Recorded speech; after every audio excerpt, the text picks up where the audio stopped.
Hey, it's Greg Gale, Money Specialist. Happy 2020. Now, we've been talking a lot about money, and I want to make sure that you are taking a hard look at your budget. That every month you set a time, the first of the month. So I pick the first Saturday of every month, and that you're going through and budgeting for the future month.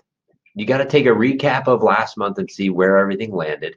And now you need to say, how much am I going to spend, going to eat out, spend on the groceries, for entertainment in the next month. But if you're not looking in the first of every month at the recap from the previous month and then planning for forward, you're not going to be able to get yourself in a great position. And as the months stack up, you're going to be able to really gain some momentum with your finances. Now, I'll give you another tip.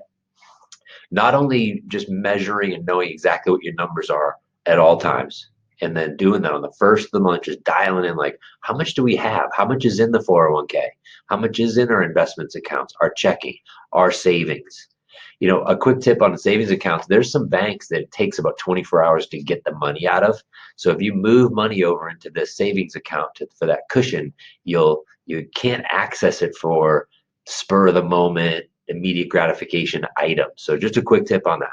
But I want to know my numbers and say how much is in all those accounts I just mentioned: checking, savings, 401k, investment accounts, everything.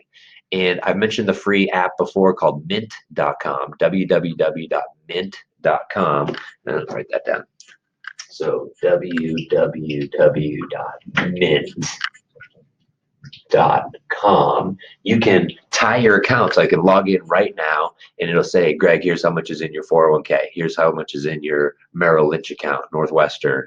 Here's in your checking. Here's how much you owe in your mortgage. And I just know where everything's at. That's just step one, is stepping on the scale. But you should know those numbers continuously. And then every month you're just polishing that up, tightening it up.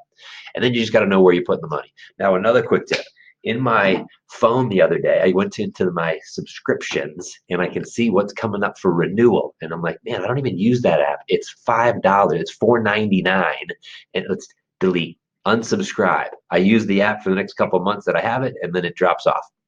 Look at the things in your checking account. Maybe pull the last 90 days on your checking, on your credit cards, and look through there and see what's something that's gonna recur. Maybe there's an annual one. Maybe you got to go through 12 months of statements because something's going to hit, and it's something that you really don't use enough that you know that the bills are there.